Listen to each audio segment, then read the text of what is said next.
మొన్న జరిగిన republic day పెరేడ్లో ఏటికొప్పాకల బొమ్మల సెకటానికి కేంద్ర ప్రభుత్వం నుండి పురస్కారం లభించింది. గణతంత్ర దినోత్సవం సందర్భంగా ఇక్కడ కర్తవ్య పథ్లో నిర్వహించిన పరేడ్లో రాష్ట్ర ప్రభుత్వం ప్రదర్శించిన ఏటికొప్పాక బొమ్మల శకటం ఆకట్టుకుంది.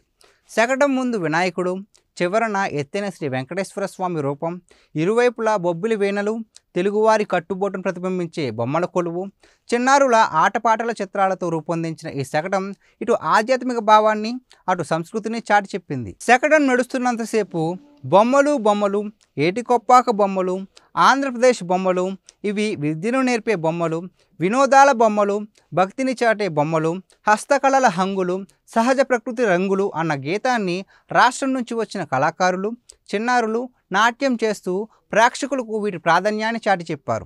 2020 ఆగస్టు 30న ప్రధానమంత్రి నరేంద్ర మోదీ దేశీయంగా తయారయ్యే బొమ్మలను ప్రోత్సహించాలని ప్రజలకు పిలుపునిచ్చిన తరువాత ఏటికొప్పాకల బొమ్మలకు ప్రాధాన్యం బాగా పెరిగింది.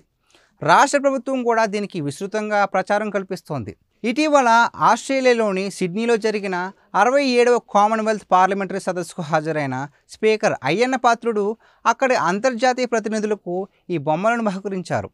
అంకుడు కర్రతో తయారు చేసే ఈ బొమ్మల్లో ఎక్కడా వంపు కనబడదు. మొన లేకుండా అన్ని వైపుల నుంచి గుండ్రంగా ఉండడం వల్ల వీటితో ఆడుకునే పిల్లలకు గాయాలవ్వవు.